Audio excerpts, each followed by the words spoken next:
So for today we're going to do a recipe for blended coffee that's really good, and it's pretty versatile. You can change some things out depending on your flavor preference. The first thing you want to do though, you can do it the night before or earlier in the day, is you want to brew some coffee pretty strong. You can either use espresso, or if you have a very dark roast, that'll work. You want to measure out a half a cup of the beans, grind them up, and brew it with only 1 cup of water. So that's what I've already done here. I have about a cup of coffee. Alright, and then you can put this in your refrigerator, and you want it to cool down quite a bit. It doesn't have to be cold, but you at least want it to get to room temperature. So I did this one yesterday, and it's all ready to go.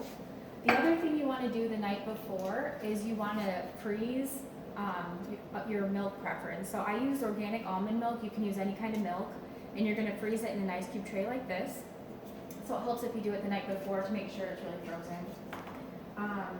So that's the first thing we're going to do, is we're going to put some ice cubes in there. Usually about 8 ice cubes will work.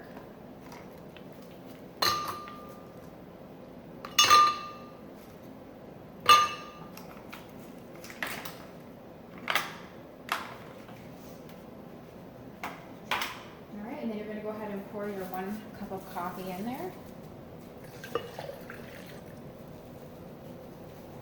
Alright, and then for your sweetener here, if you want to use honey, agave, or if you have like some kind of coffee syrup or sauce, you're going to use like 1 to 2 tablespoons.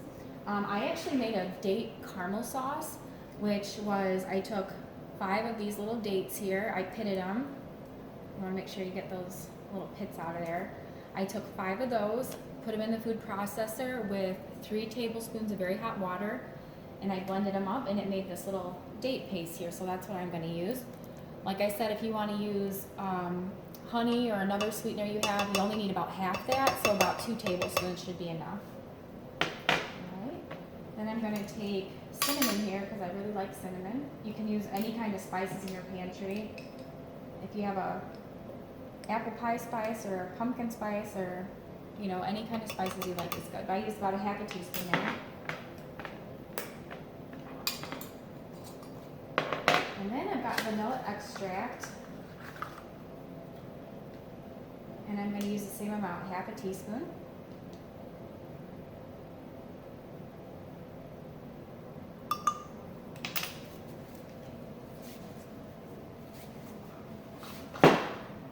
And then we're going to get the blender going here. Usually we run it for about 15 seconds twice.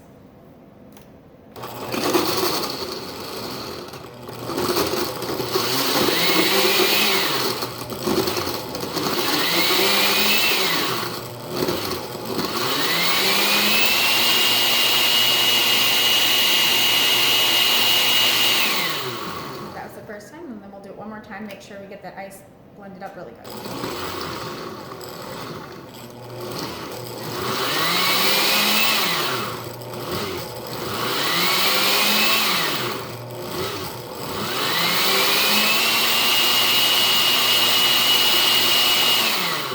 Alright, that seems pretty good. Yep.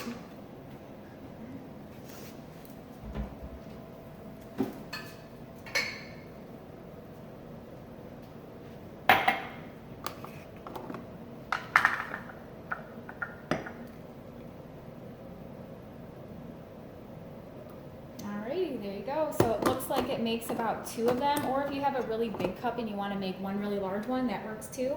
And then if you have some whipped cream, or I have dairy free actually. This is a coconut milk.